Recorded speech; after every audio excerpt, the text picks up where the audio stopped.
राधा स्वामी। आज का दिन बहुत पवित्र, सतपुरुष परम दयाल फकीर जी महाराज जी का जन्मदिन। आप सबको मेरी हार्दिक शुभकामना और आप सबको ये दिन मुबारक हो।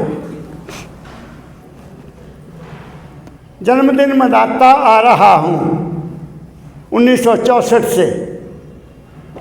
1964 में जब पहली दफ़ा उस वक्त के ट्रस्टियों ने महाराज जी से बेनती की कि महाराज जी, पिताजी, हम आपका जन्मदिन मनाना चाहते हैं, शर्मा जी। तो महाराज जी ने कहा, आपको पता मेरा जन्मदिन कब हुआ? महाराज जी, मैं साथ था, मैं उन ट्रस्टियों के साथ था। पूछा, मेरे जन्मदिन का आपको पता? हाँ जी पिताजी, 18 नवंबर। 18 नवंबर नहीं, मेरा जन्मदिन 18 नवंबर को नहीं हुआ, शरीर का हुआ था। शरीर में मैं आया 18 नवंबर को। मेरा जन्मदिन तब हुआ जब मैं अपने आद घर को छोड़कर इस दुनिया में आया। बात को समझो। जब मैं अपने आद घर, उस मालिक, उससे जुदा होकर यहाँ दुनिया में आया, मेरा जन्मदिन बच्चों उस दिन हुआ था। अब कर लो सोचो। मैं अब आपके इस पवित्र दिन आपको ये बताना चाहता हूँ कि गुरु के चरणों में बैठकर, गुरु की संगत में बैठकर, सतपुरुष की बात को सुनकर, उस पर चलकर मिलता क्या है? क्या मिलता है? आते हैं, पैसा चढ़ाते हैं, लंगर खाया और चले गए, मिला कुछ? जो मुझे मिला मैं वो बताना है, मुझे आपका पता नहीं। मुझे ज़िंदगी में शर्मा जी उस सतपुरुष के चरणों में बैठकर, उनके वचन सुनकर, उनका सिर पर हाथ लेकर क्या मिला वो मैं आज आपको बताता हूँ। सन 1980 की बात है।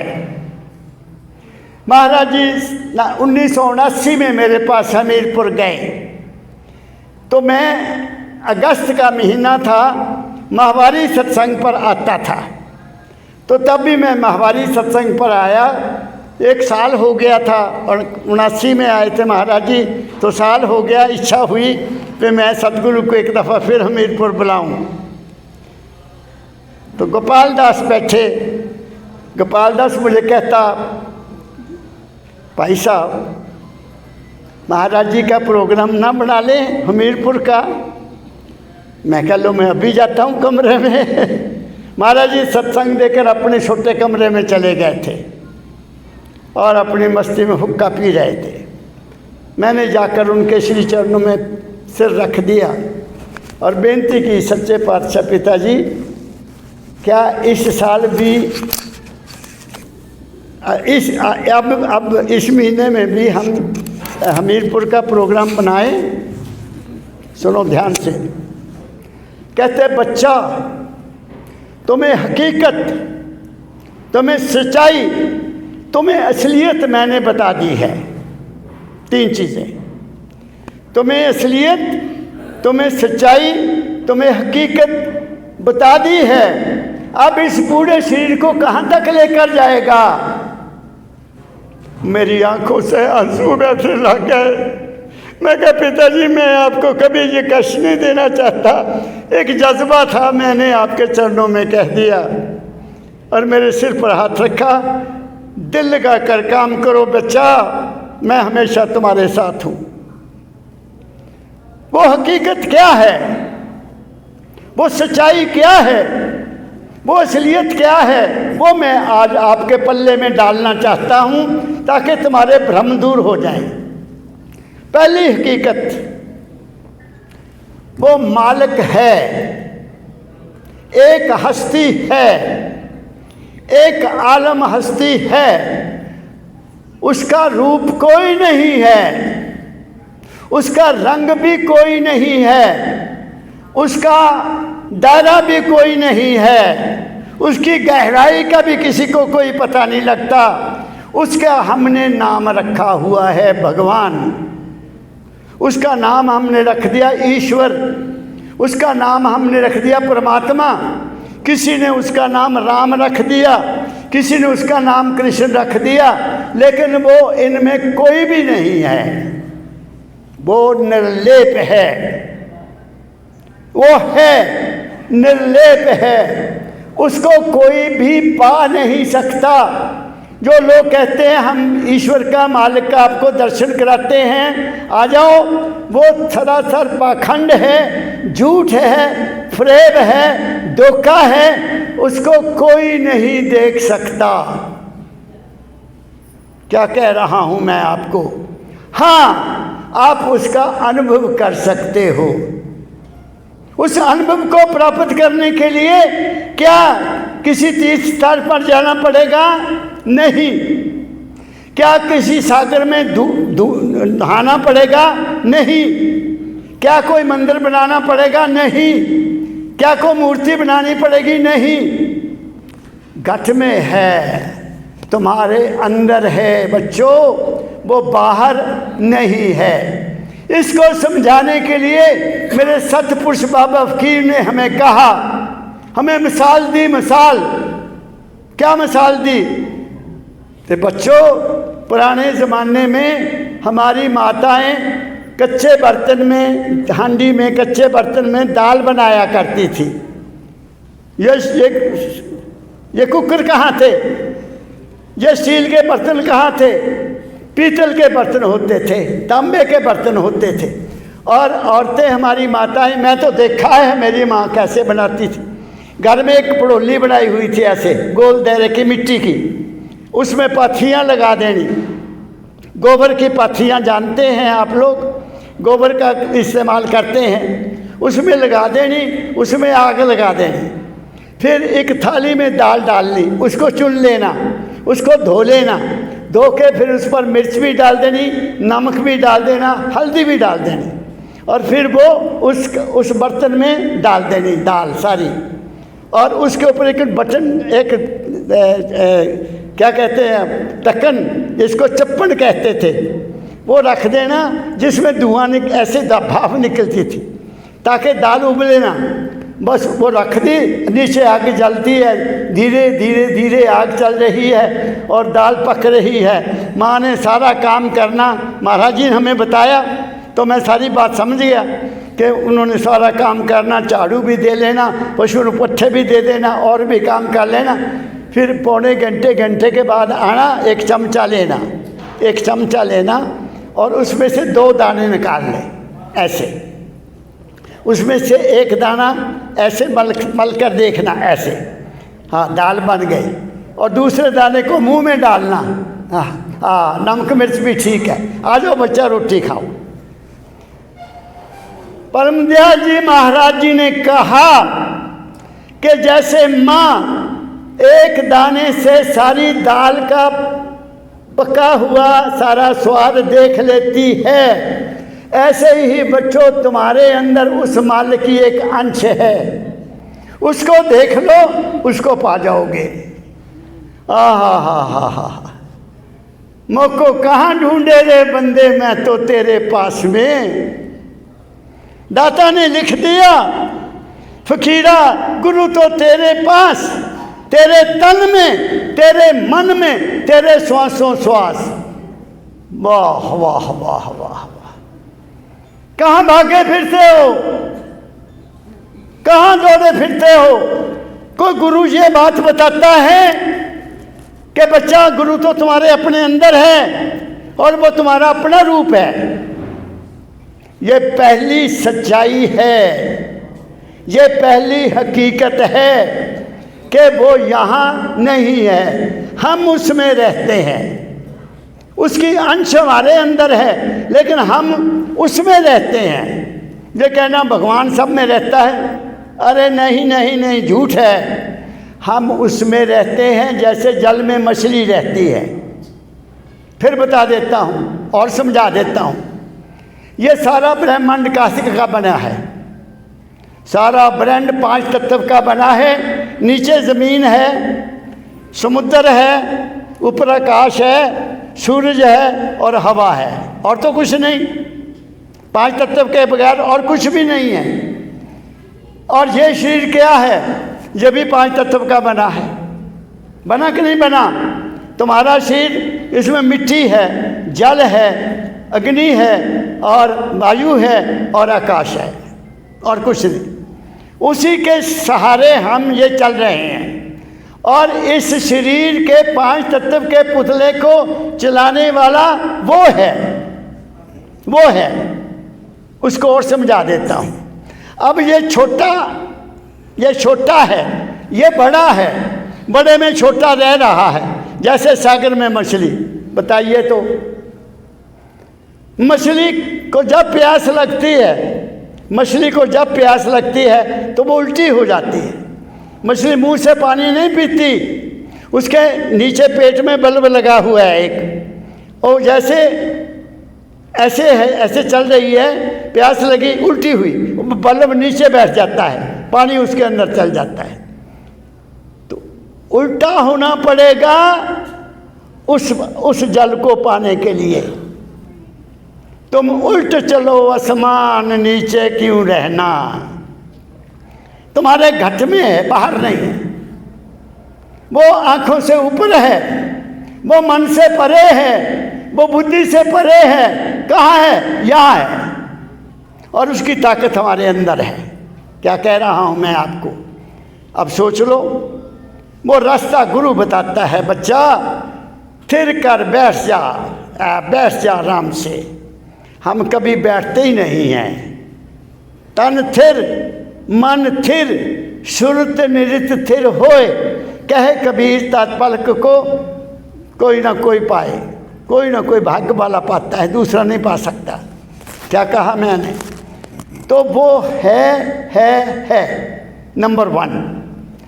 अब सवाल पैदा होता है कि क्या जो हम मूर्तियां बना के पूजा करते हैं, मूर्तियां बना ली हैं, किसी ने किसी की मूर्ति बना ली, किसी ने किसी की मूर्ति बना ली, किसी ने मुझे कोई ऑब्जेक्शन नहीं है, मुझे कोई ऑब्जेक्शन नहीं है। वो है प्राइमरी क्लास है, मैं उसकी निंदा नहीं करता। लेकिन ये मैं कह सकता हूँ कि वो 5 तत्व का शरीर वाला इंसान मिट्टी में नहीं हो सकता। और वो मालिक जिसका कोई नाम नहीं, जिसका कोई रूप नहीं, जिसका कोई क्षेत्र नहीं, वो भी उस मिट्टी में नहीं हो सकता। चाहे हमें 1000 बार कहा जाए कि इसमें प्राण प्रतिष्ठा कर दी है, इसमें प्राण डाल दिए हैं। मैंने किसी मूर्ति को बोलते नहीं देखा। दाता दयाल जी महाराज का स्टैचू बनवाया। आखिर में उन्होंने कहा कि वो मेरी दीवानगी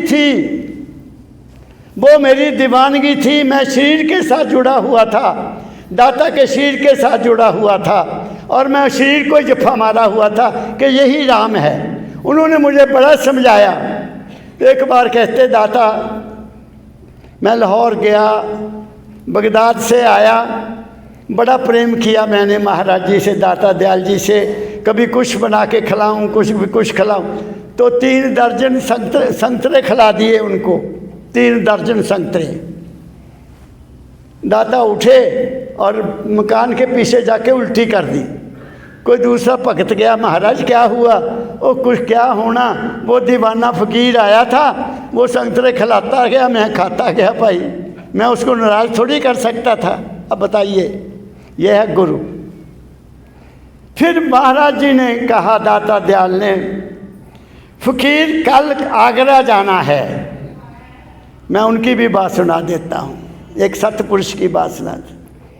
कहते हम पिताजी चलेंगे। टिकटा ले ली, वहाँ पहुँच गए, स्टेशन पर पहुँच गए। ऐसे पूछ लिया, दाता आगरे क्या करने जाना है? मैं तो आपके पास हूँ, वहाँ क्या करना है? फ़कीर ये बात नहीं है, मैं तेरे को वहाँ छोड़ कर आना है ताकि तेरा पीछा छूट जाए ताकि तेरा पीछा छूट जाए। मैं तुम्हें आगरा छोड़ने जाना स्वामी जी के पास। कहते मैंने पैर पकड़ लिए, दाता मुझे नहीं छोड़ो, मुझे नहीं छोड़ो, मुझे नहीं छोड़ो। तो दाता ने जफ्फी पा ली, टिकटें कटा ली। ये था एक सतपुरुष का, एक सतपुरुष से प्यार। क्या कहा मैंने? और मैं बड़ा भाग्यशाली हूँ, मुझे 18 साल की उम्र में ऐसा सतपुरुष मिल गया जिसने मेरा दीन भी बना दिया, मेरी दुनिया भी बना दी, मुझे कोई किसी चीज़ की कमी नहीं रहने दी। ये उनकी कृपा है कि मैं तुम्हारी सेवा कर रहा हूँ। एक बात पकड़ लो, मूर्ति तुम्हारी आस्था है, मूर्ति में तुम्हारी आस्था है, मंदिर में तुम्हारी आस्था है, धार्मिक स्थानों में तुम्हारी आस्था है, लेकिन वहाँ से तुम्हें अध्यात्म नहीं मिलेगा, तुम्हें असलियत नहीं मिलेगी, तुम्हें हकीकत नहीं मिलेगी। हाँ, हो सकता है तुम्हारी मनोकामना पूरी हो जाए। और मैं यहाँ तक भी कह सकता हूँ, ऐ ईश्वर को मानने वालों, परमात्मा को मानने वालों, देवी देवता को मानने वालों, तुम्हारा आवागमन खत्म नहीं हो सकता, तुम्हारा जन्म मरण खत्म नहीं हो सकता। क्योंकि जन्म मरण खत्म कैसे होगा? बिन गुण ज्ञान न उपजे साधो, लो गुरु की शरणाई। गुरु से ज्ञान ले लो, तुम कौन हो। गुरु से ज्ञान ले लो कि तुम कौन हो, तुम वही हो जो गुरु है। क्या कहा मैंने? तुम्हारे में वही तो है। कबीर ने तो साफ लिख दिया, कबीर धारा अगम की सतगुरु देई लिखाए। कहते सतगुरु ने मुझे वो धार जो ऊपर से आई है, जो मेरे अंदर है, मुझे वो दिखा दी।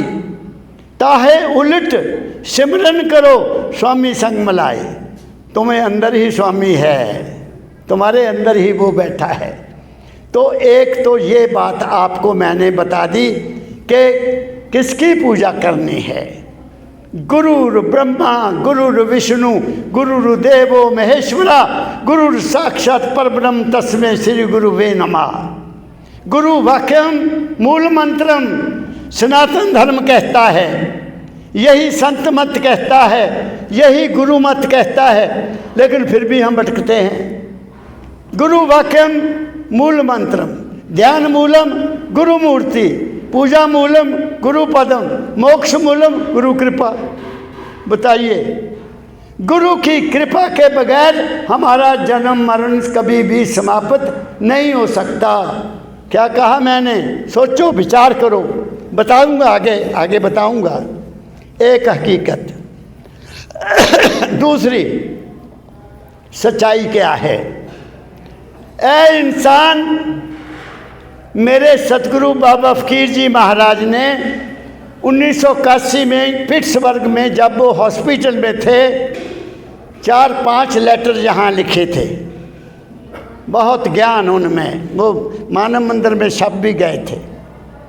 उनमें जो आखिरी पत्र है उनका मैं आपको हवाला देता हूँ। उन्होंने कहा, ऐ इंसान, तू राम नाम जप चाहे ना जप, क्या कर, अपनी नीयत को साफ रख और कर्म कर। बस 2 शब्दों में सारा ज्ञान है, 2 शब्दों में सारा आवागमन समाप्त हो रहा है। हमारे कर्म ही हमारा बंधन है, हमारे कर्म ही हमारी जंजीर है, हमारे कर्म में ही पाप हैं, हमारे कर्म ही पुण्य हैं, और कोई पाप और पुण्य नहीं है। और वो पाप पुण्य कहाँ से निकले?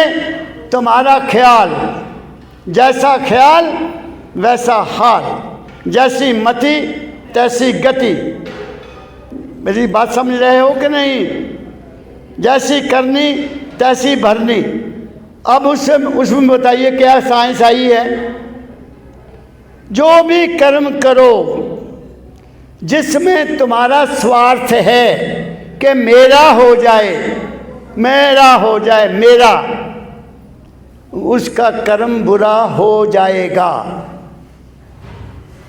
जो निस्वार्थ होकर कर्म करता है, मैंने क्या किया ज़िंदगी में, मैंने ज़िंदगी में क्या किया, कॉलेज की नौकरी मिली, ओहो हो, स्वर्ग, 11 बजे जाना, 1 बजे आ जाना, ना किसी की चुगली, ना किसी की निंदा, ना किसी का सुनना, ना किसी से बात करनी, घर आना, पढ़ना लिखना, पढ़ना लिखना। आप समझ गए।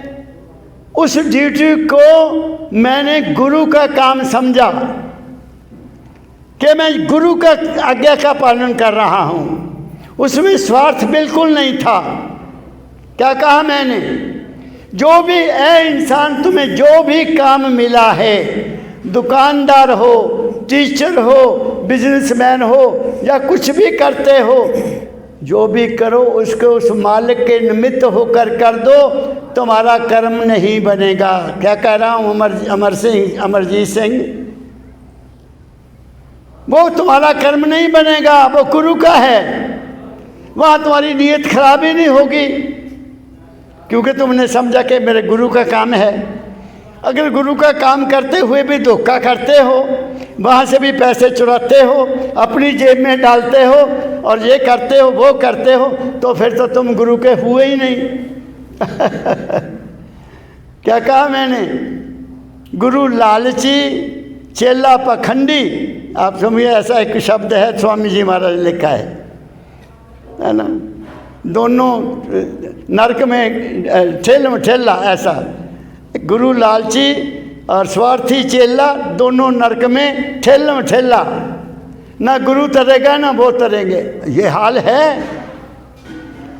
क्या कहा मैंने, गुरु, अगर तुम गुरु को मानते हो किसी को, उसको पहली बात है कि ये ना मानो कि वो इंसान है।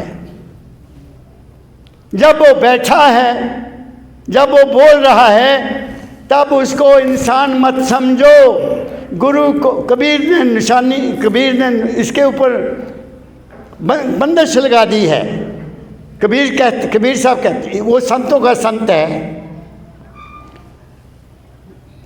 गुरु को मानुष जानते ते नर के ये अंध, दुखी हुए संसार में आगे जम का फंद। गुरु किया है देखो सतगुरु चीना ना, कहें कबीरता दास को तीनता परमा। अब इसको मैं खोल कर बता देता हूँ। उसने कहा कि गुरु को ये मत मानो कि वो इंसान है, सतगुरु को पाओ। सतगुरु गुरु ने बताना है। सतगुरु बाहर तुम्हारी तरह का इंसान है। हमारे अंदर 2 चीज़ें हैं, एक है प्रकाश, एक है शब्द। एक है प्रकाश, हमारे अंदर प्रकाश है, और एक शब्द है। और शब्द कई तरह के हैं, ये भी मैं बता देता हूँ, अभी बताता हूँ। बाहर का गुरु अगर तुम्हारे साथ सच्चा प्रेम है और तुम उसके प्रति सच्चे हो, तो वो तुम्हें सतगुरु बता देगा कि सतगुरु बेटा तेरे अंदर है। और वो जो प्रकाश है वो गुरु के चरण हैं, और जो शब्द है वो गुरु का रूप है, वो तुम्हारे अंदर है। क्या? अब ध्यान से सुनना। जिन लोगों ने नाम लिया हुआ है, मैं उनको भी बता देता हूँ। चाहे 5 नाम लिया है, चाहे 1 नाम लिया है, पहली बात ये कहूँगा कि 5 नाम जपने वाला दुनिया में सुखी हो जाएगा। दुनिया का सब कुछ उसको मिल जाएगा, उसके सारे कारोबार होते जाएंगे, वो आराम से जीवन अपना गुजार सकता है। लेकिन उसका आवागमन नहीं जाएगा, जन्म मरण उसका होता रहेगा, क्योंकि उसको आखिरी पद का ज्ञान गुरु ने नहीं दिया। अब जैसे 5 नाम है। पहला नाम, अब मैं नाम तो क्या लेना, क्योंकि वो पवित्र नाम है, लोग जपते हैं, तो वो मैं नहीं लूँगा। जहाँ अगर उस नाम का सिमरन करोगे तो तुम्हारा मन इकट्ठा हो जाएगा, यहाँ एकाग्र हो जाएगा और तुम्हारे अंदर एक प्रकाश की ज्योति भी हो जाएगी। उसको इसलिए ज्योति निरंजन कहते हैं, राधा स्वामी मत में उसको ज्योति निरंजन कहते हैं। ज्योति हो जाएगी। अगर तुम्हारे में काम ज़्यादा है, कामनाएं ज़्यादा है तो कामनाएं बढ़ जाएंगी। अगर आप में गुस्सा है तो गुस्सा भी बढ़ जाएगा अगर तुम वहाँ अभ्यास करते हो।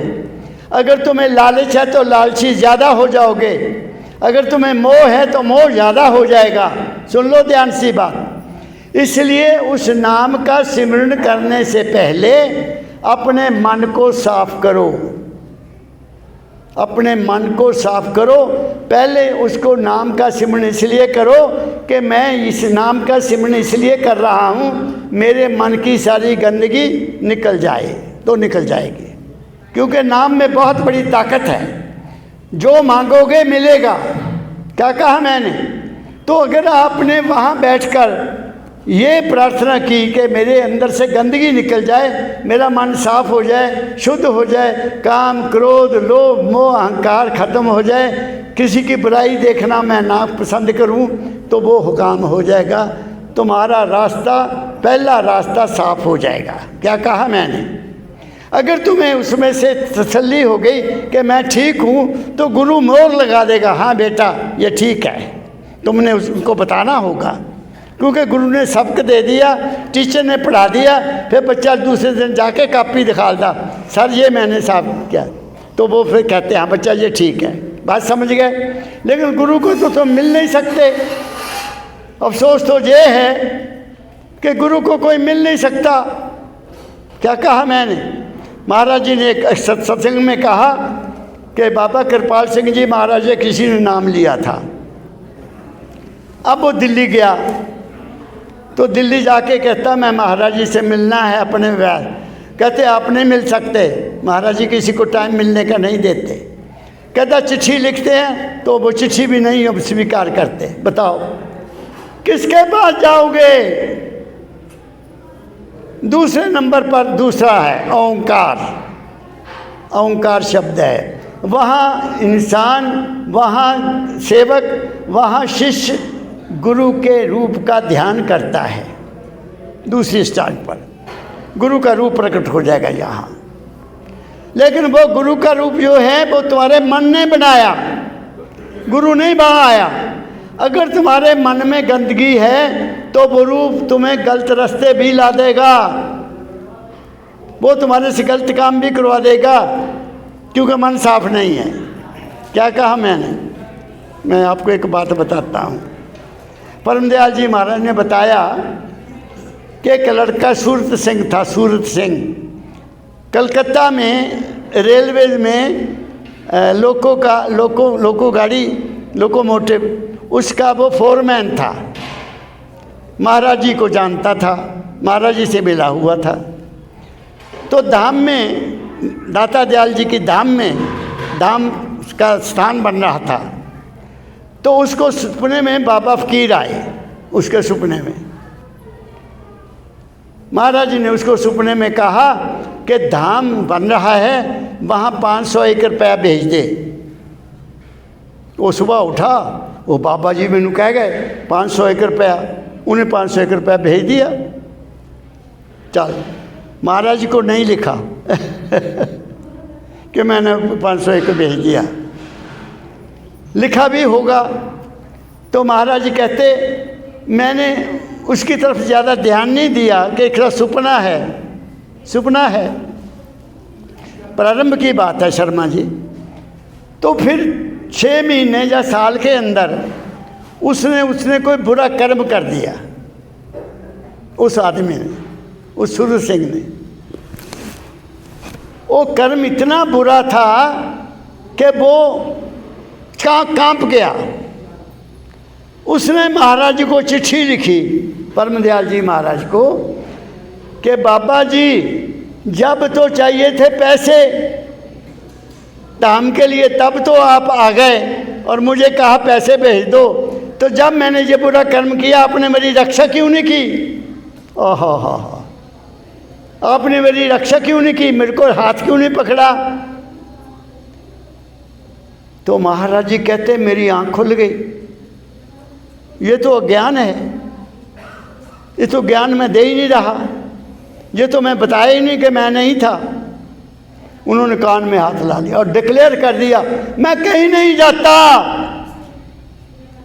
जहां भी तुम मेरे देते हो तुम्हारा अपना मन है, मैं नहीं हूं, मैं तो यहां बैठा हूं। क्या कहा मैंने? और उसी कारण कहते वो लड़का पागल हो गया और मर गया, महाराज ने बताया। इसलिए मैं किसी को नाम ही नहीं देता।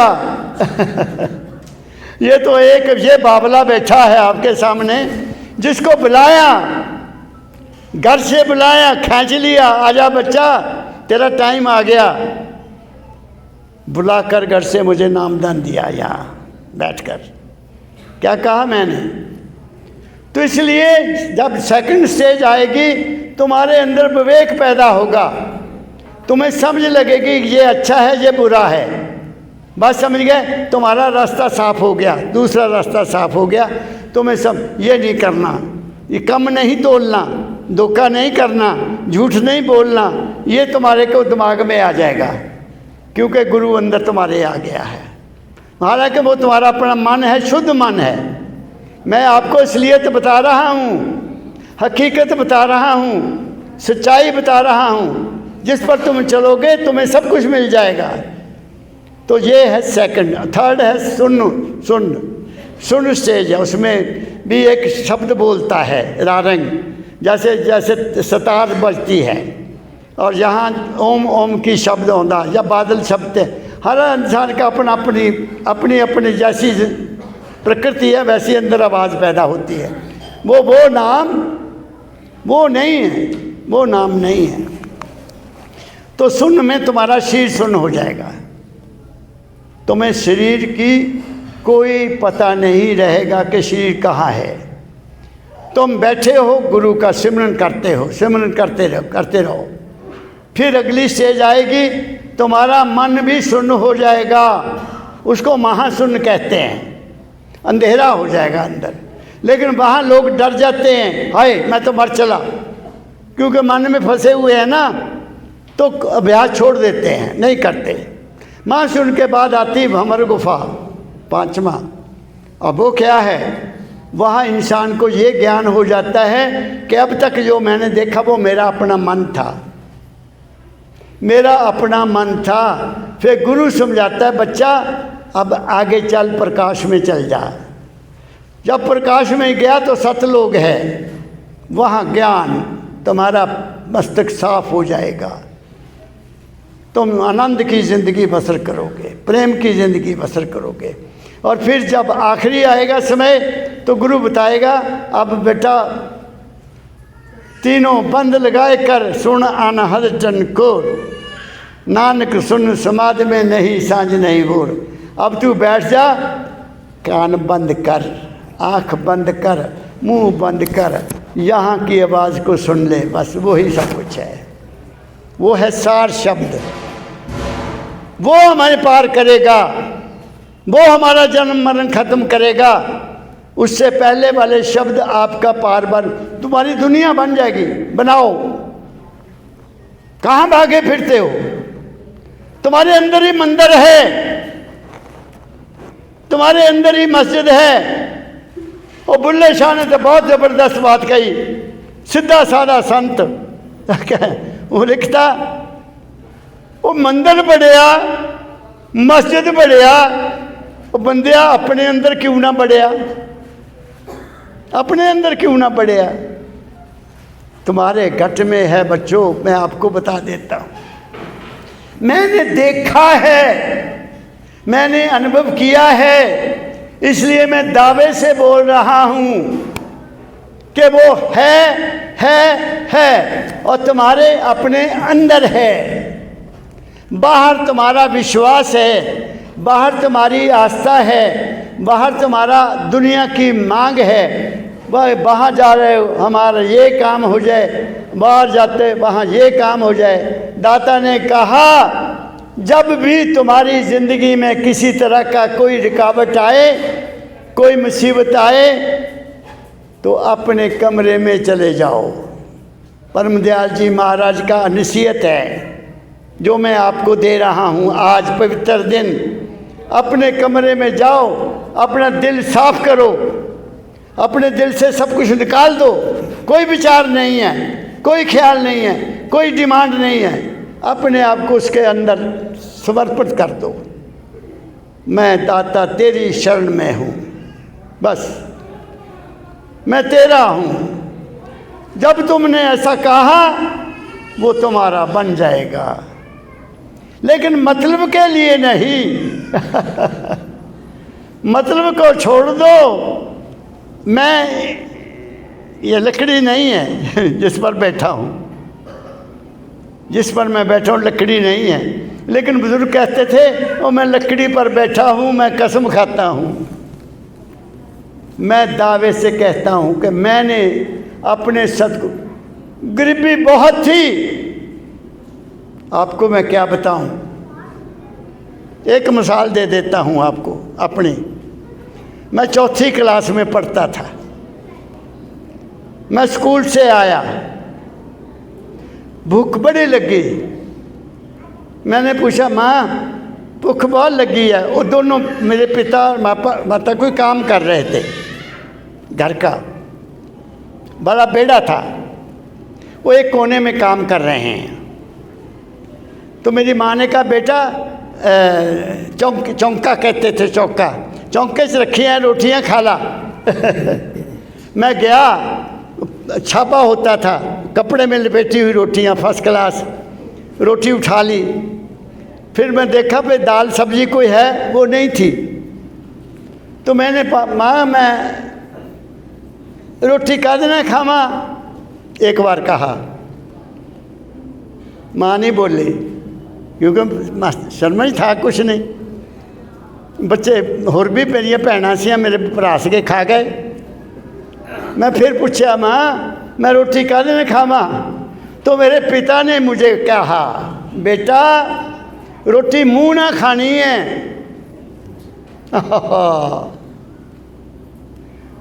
रोटी मुँह ना खानी है, ये की चाहिए, मुँह ना खानी है, खाओ। ले मेरा तो हल हो गया। मैं उठा, मैंने कौली ली शर्मा जी, कौली में नमक डाला, मिर्च डाली, पुगो के रोटी खा गया। क्या कहूँ मैं आपको। 10वीं क्लास पास कर ली। जो मुझे चौथी क्लास में मास्टर जी पढ़ाते थे वो पिता को पूछने आए और मैंने बहुत प्यार करते थे। वो मास्टर जी ने मैंने चौथी तक पढ़ाया, सरदार प्यारा सिंह आए। चौधरी किदा वो छोटू अज वह रिजल्ट निकलिया 10वीं का, पास हो गया। मास्टर जी थोड़ी बड़ी कृपा, पास तो हो गया। कित्थे आ मास्टर जी क्या बताऊँ। आया दस्या पापा मैं पास हो गया। तो मैनू कहता मैं हुण कॉलेज पढ़ना। दसो मास्टर जी पे मैं इन्हां वास्ते रोटी कमावां या साइकिल लैके देवां, फिर कॉलेज के कपड़े, फिर कॉलेज दियां फीसां, फिर कॉलेज दियां किताबां। शर्मा जी अच्छा उन्होंने बुलाओ, है कित्थे? कहंदे अंदर रोंदा। वो सीन याद आता है तो गुरु याद आता है। तू बड़ा बेअंत। मैं बाहर अपने सद्या, मैं मत्था टेकिया, वही मेरे हाथ रखिया, तू कॉलेज पढ़ना? नहीं या मास्टर जी मैं पढ़ना। रोंदा रोंदा, साइकिल नहीं है, चल मेरे नाल। उस मास्टर ने मुझे अपना साइकिल दे दिया। बताओ ये कौन था? और उस साइकिल से मैंने ये होशियारपुर गवर्नमेंट एसडी कॉलेज से एमए पास की। किसके गुण गाऊं?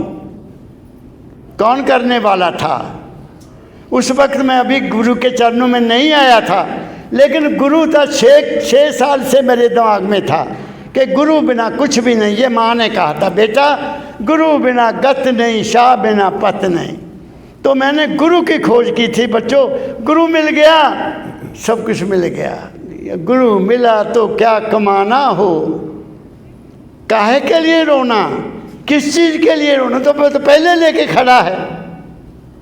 मेरा तो तजुर्बा ये है। तो दूसरी बात, कर्म करो। मैं अमेरिका गया हूँ, कनाडा गया हूँ, इंग्लैंड गया हूँ, हर तरह के लोगों से मिला हूँ। वहाँ किसी के घर में धूप बत्ती नहीं होती, किसी के घर में घंटी नहीं बजती, कोई वहाँ तीर्थ स्थान नहीं है। मेरे अपने दोस्त यहाँ के दुनिया के रहने वाले गाय का मीट खाते हैं और पैसा कमाते हैं।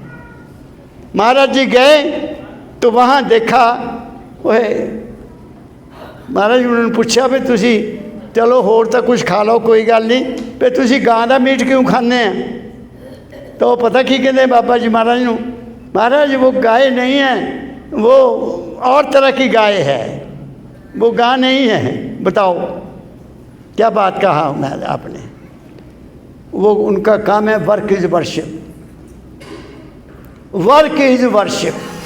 वहाँ मैंने ऐसी गाड़ियाँ भी देखी कि आगे लाइट है, चौराहा आ गया, वहाँ लाइट के बगैर आगे कोई जा नहीं सकता जब तक रेड लाइट ख़त्म ना हो जाए।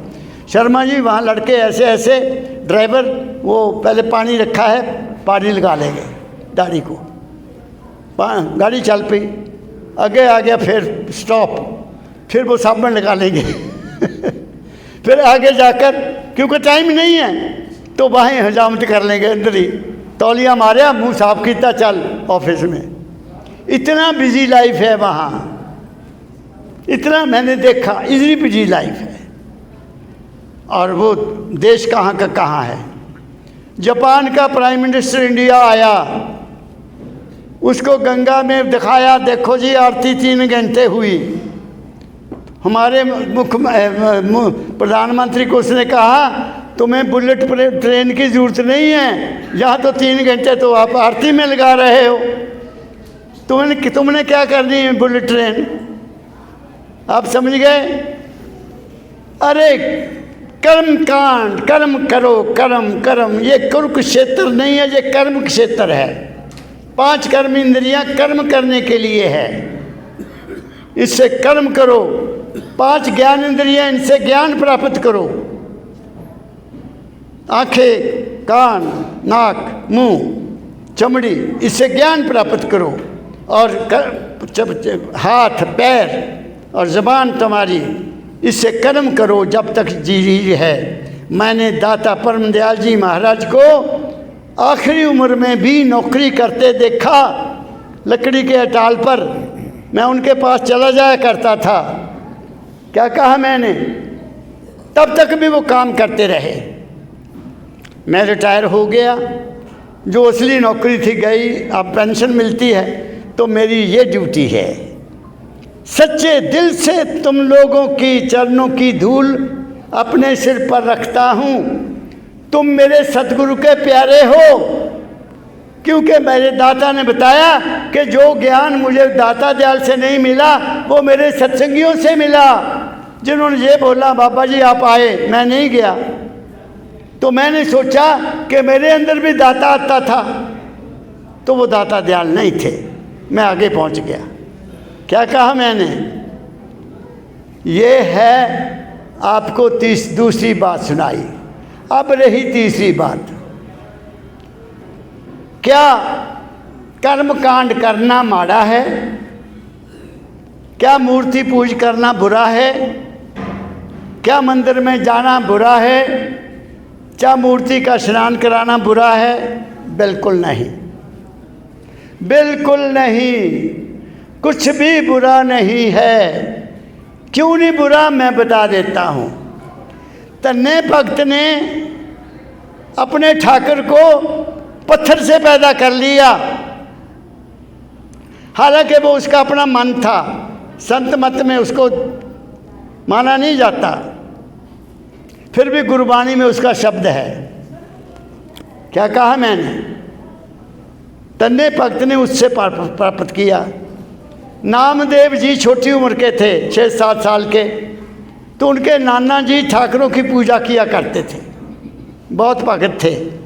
सुबह उठना, स्नान करना फिर ठाकुरों का स्नान करना, फिर उनको भोग लगाना, फिर कहीं काम पर जाना। तो कोई काम पड़ गया उनके नाना जी को। उसने कहा, नामदेव बात सुन बच्चा, मैं जा रहा हूँ, मैं 3 दिन बाहर रहूँगा, तो आपने ठाकरां दी स्नान भी कराना तो भोग भी लगाना। कहते अच्छा हाँ नाना जी मैं लगाऊंगा। वो चले गए। वो सुबह उठा, स्नान किया, बैठ गया उसके आगे, प्रसाद रख लिया। दाता आ जाओ, डाकर जी आ जाओ, भोजन करो, मैं भी भोजन करूँ, मैंने भुख लगी हुआ। वो नहीं कुछ भी होवे। कहते अच्छा नाना जी के हाथ के भोग लाते खाते थे आप, मेरा नहीं खा रहे, मैं भी नहीं खाना। बच्चा था, मैं भी नहीं खाऊंगा। बैठ गया। बस ठाकर जी आ जाओ, भोजन भुख लगी आ, मैंने भी भुख लगी, तुहानू भी भुख लगी, हुणे आ जाओ। ये करता रहा। आखिर में हाथ निकला, उस पत्थर से हाथ निकला। कहता नहीं नहीं नहीं मैं नहीं इदा नहीं, सामने आओ, खाना मेरे नाल आ। तू आ गया। बच्चा था, डिमांड है, where there is demand there is supply. जहाँ मांग वहाँ पूर्ति, मांगो मिलेगा। हमें मांगना ही नहीं आता, हम एक चीज़ नहीं मांगते, 100 चीज़ मांग लेते, ये भी मिल जाए, ये भी मिल जाए। सब्र नहीं है, सब्र लाओ पहले, सब्र। तो आ गया, भोजन खाया, फिर दूध पीने लगा। ऐसा लिखा है, दूध पीने लगा। कहता ठाकर जी सारा नहीं पीना, मैं भी पीना। क्या कहा शर्मा जी? तो ये कैसे मैं कहूँ कि उनकी पूजा ना करो? ये तो तुम्हारी पूजा पर डिपेंड। एकलव्य लड़का चंडाल जंगल में गायें चराता था, तो द्रोणाचार्य पांडवों को वहाँ तीरंदाजी सिखाते थे, कौरवों को ज्ञान देते थे। तो वो भी आ गया। कहता गुरुजी मुझे भी अपना चेला बना लो। कहते तुम कौन हो? मैं जी गायें चराता हूँ। अच्छा तुम चंडाल हो? तुम चंडाल हो, चंडाल भी बुरी जाति के हो। मैं तुम्हें अधिकार नहीं, ये राजाओं का काम है, ये राजकुमारों के लिए है, तुम्हारे लिए नहीं। अच्छा महाराज। वो चला गया। उन्हें सोचा मैं सीखना था जरूर है। उन्हें मिट्टी की मूर्ति बना दी द्रोणाचार्य की अपने जंगल में।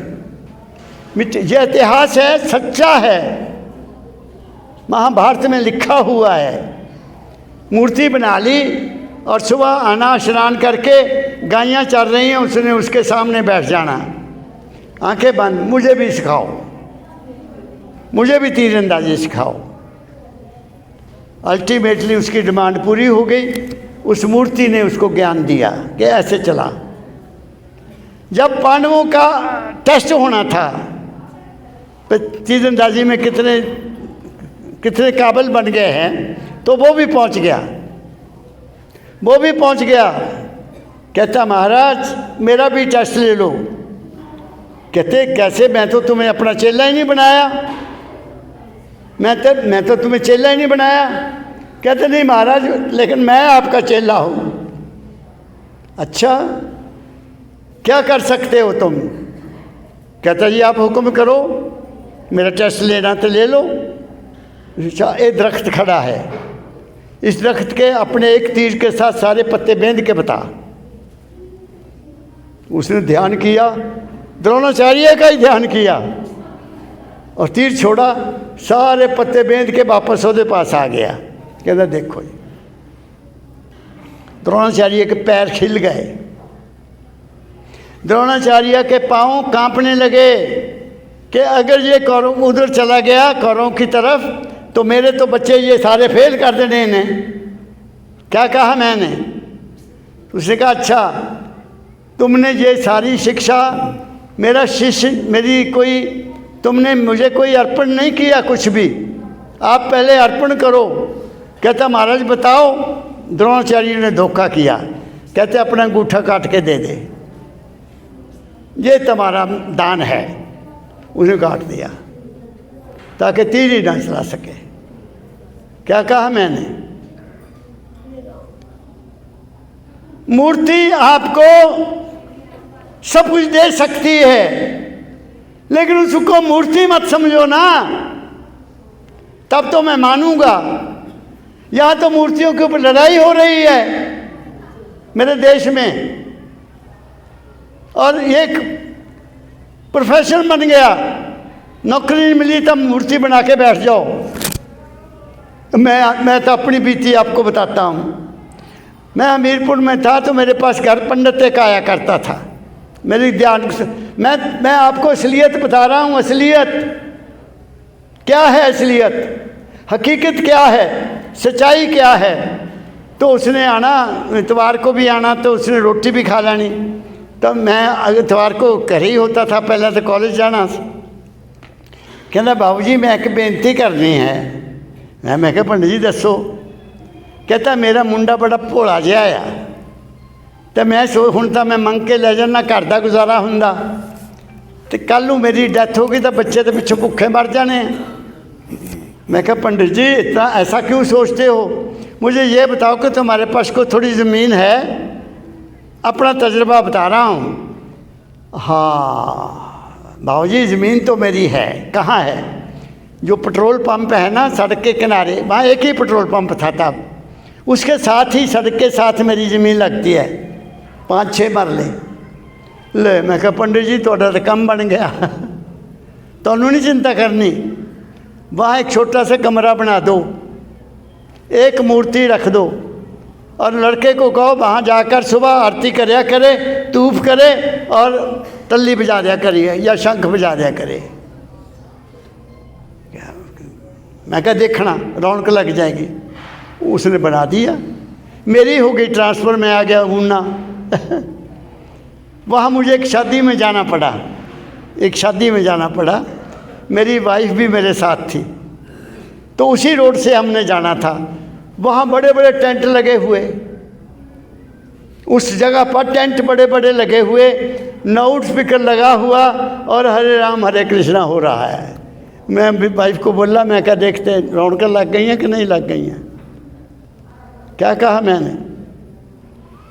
ये एक बिजनेस हो गया है। बिजनेस अगर नहीं है तो हर मूर्ति में वो विराजमान हो सकता है, मगर वो तुम्हें पार नहीं करेगा। वो मूर्ति तुम्हें धोखा भी दे सकती है, क्योंकि वो मिट्टी की है और जो कुछ निकलेगा तो अपने मन से निकलेगा। मैं तो यहाँ तक कह देता हूँ कि तुम मंदिर जाते हो, क्या तुम मूर्ति को देखते हो? नहीं, तुम आंखें बंद कर लेते हो। क्यों करते हो? मूर्ति तुम्हें कहती है मैं तेरे अंदर हूँ, तुम उसको सुनते नहीं हो। मूर्ति कहती है तुम्हें कि मैं तो तुम्हारे अंदर हूँ बेटा, तू बाहर क्या देख रहा है? तुम्हारे घट में है सब। 33 करोड़ देवता तुम्हारे शरीर में हैं, और शास्त्रों में लिखा है कि गणेश मूलाधार में रहता है, ब्रह्मा इंद्री में रहता है, विष्णु पेट में रहता है, शिव हमारे हृदय में रहता है, और शक्ति हमारे गले में रहती है। बताओ, इनका कंट्रोल कर लो। सारे के सारे देवता तुम्हारी सेवा में लगे हुए हैं। शर्मा जी क्या कह रहा हूँ मैं? ये संत मत, ये गुरु मत, ये परमदयाल जी महाराज की शिक्षा है।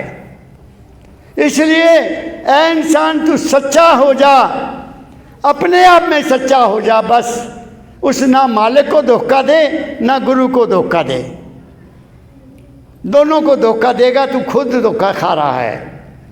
उसके सामने साफ हो जा, बता दे जो तू है।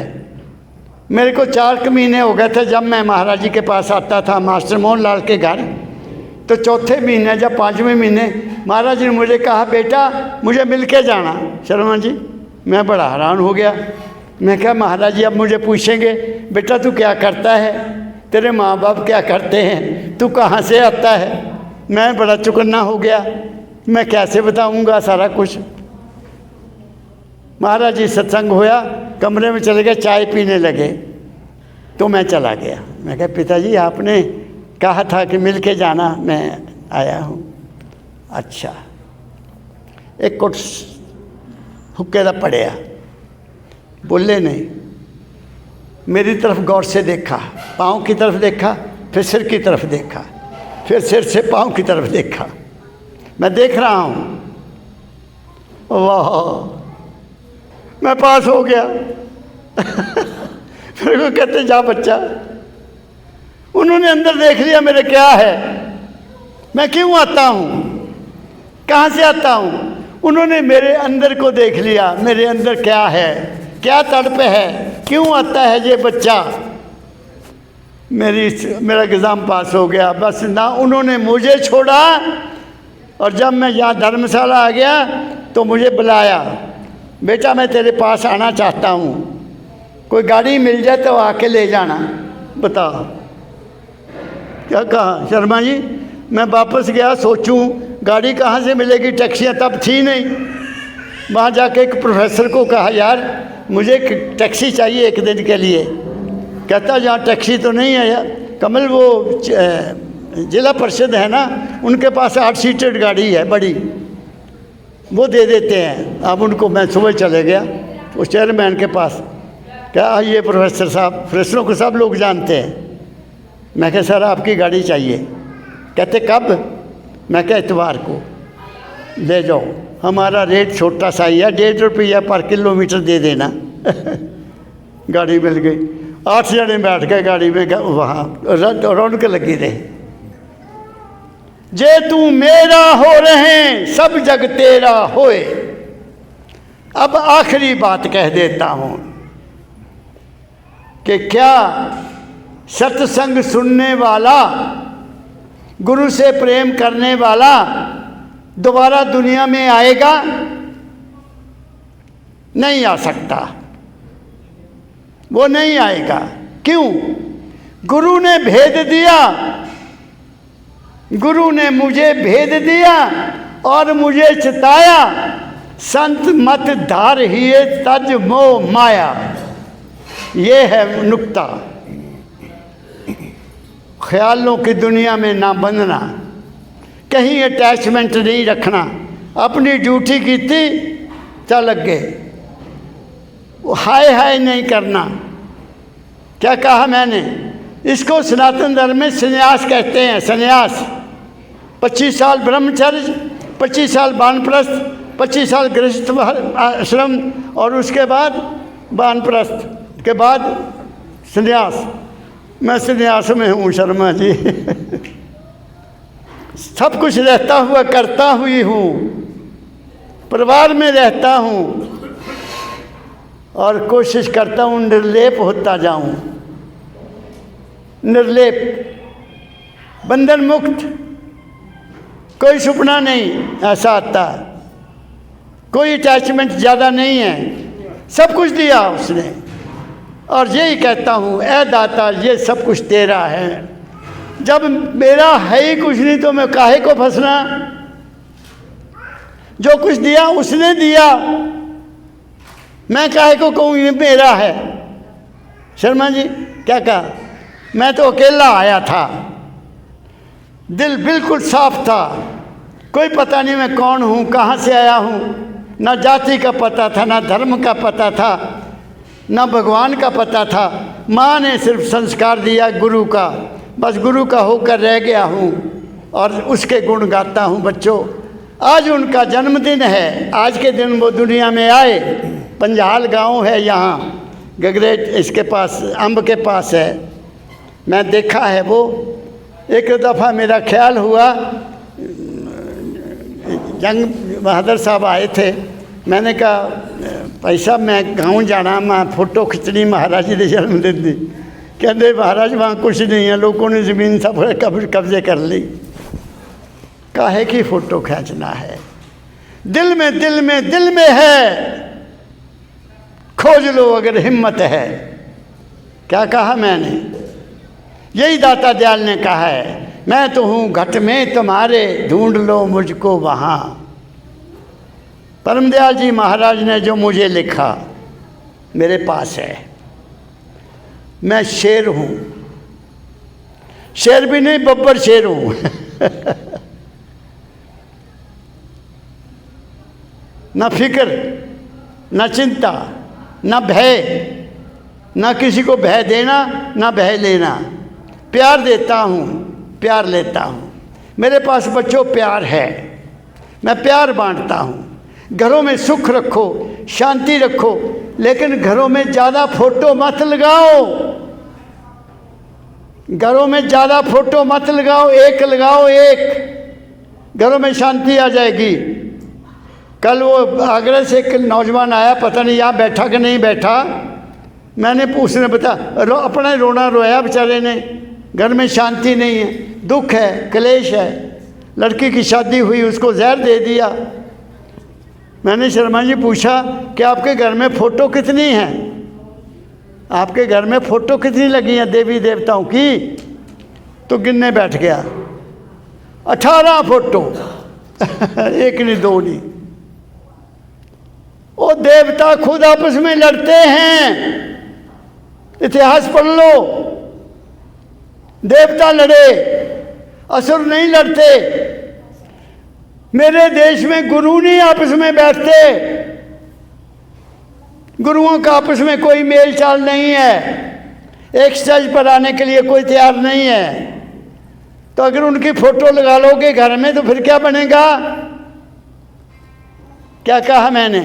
एक को मानो, चाहे राम को मानो, चाहे कृष्ण को मानो, चाहे देवी को मानो, मुझे कोई इतराज़ नहीं है।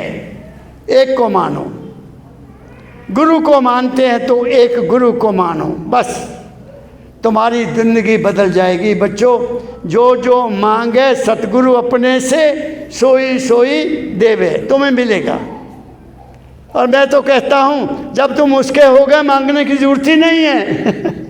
मैं तो यहाँ तक कहता हूँ, तुम उसके हो जाओ, फिर मांगने की भी ज़रूरत नहीं है। पर उसके होया नहीं जाता। बहुत कठिन है डगर पन गटकी, बहुत कठिन है। अपने मन को मारना पड़ता है।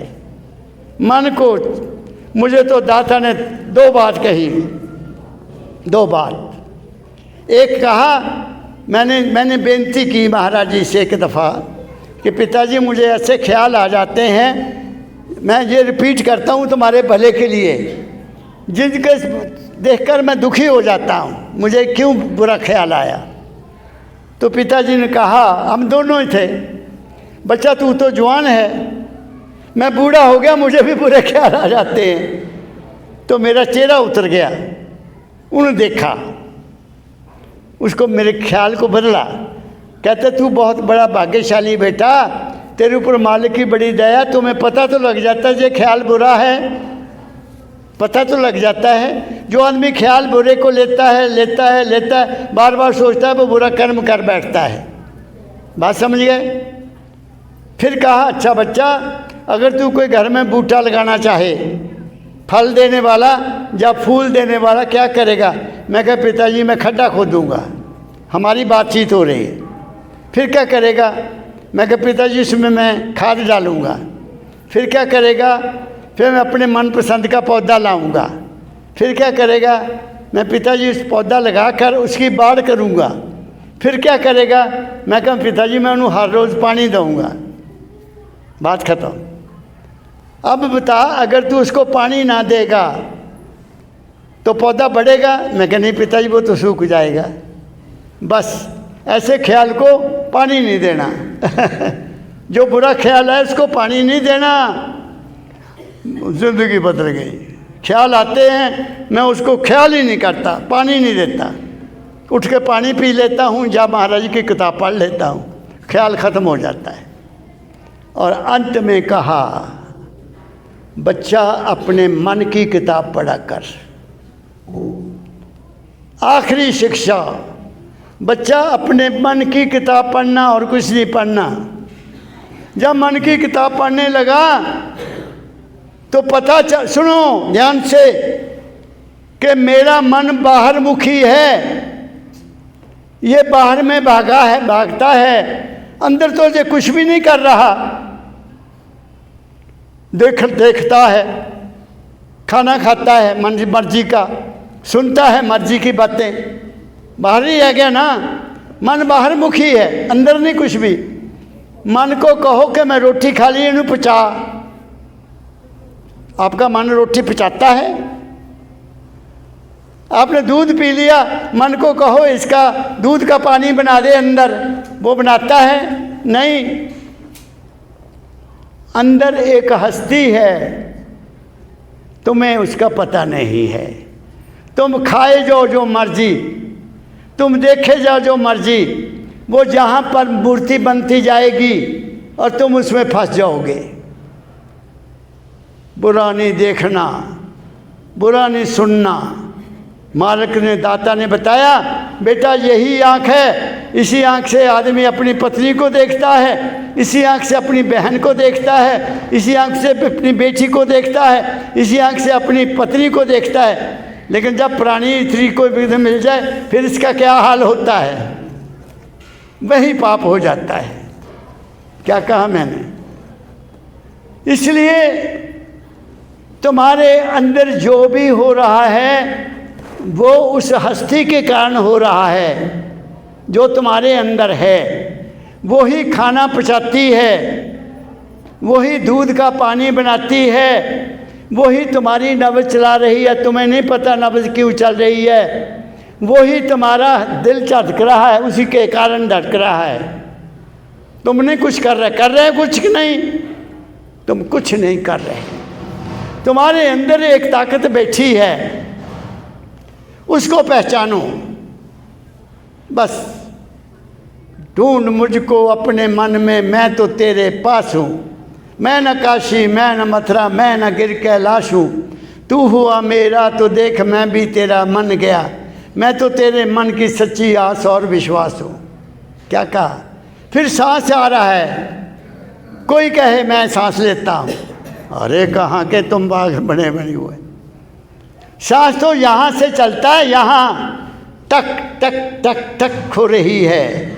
जब वो बंद हो गई सांस भी बंद हो जाएगा, सारा प्रोग्राम बंद हो जाएगा। वो जो टक टक हो रही है उसको ढूंढो। ये अंतिम बात कह रहा हूँ। और दुनिया से डिटैच होते जाओ। कम से कम वो लोग जो 60-70 साल के हो गए हैं उनको नहीं ज़्यादा फंसना चाहिए। कहाँ मोर किस में फंसे रहे हो? अपने यार से दोस्ती कर लो। दाता कबीर ने तो बहुत बढ़िया बढ़िया शब्द लिखे हैं, मैं तो आशिक हो गया हूँ उनका। क्या कहूँ? हम उनको इश्क मस्ताना, हम दुनिया से यारी क्या। जो भटके हैं प्यारे, जो बिछड़े हैं प्यारे से, भटकते दर बदर फिरते, हमारा यार है हम में, हम उनको इंतज़ारी क्या। क्या कहा मैंने? तो मैंने बहुत कुछ कह दिया है। आज का दिन मुबारक हो सकता है बच्चों सुनो, मेरे मुख से कोई ऐसी बात निकली हो जो कि आपके मन को बुरी लगी हो, उसके लिए मैं माफ़ी चाहता हूँ। लेकिन जो मैंने कहा, निर्लेप कहा, निस्वार्थ होके कहा, इस ख्याल से कहा कि मेरे सतगुरु के दरबार में आप आए हैं, आप सुखी हो जाओ, आपकी मनोकामना पूरी हो, आपके घरों में सुख हो, शांति हो। इसी के साथ आप सबको बहुत बहुत प्यार भरा राधा स्वामी, राधा स्वामी, राधा स्वामी, राधा स्वामी।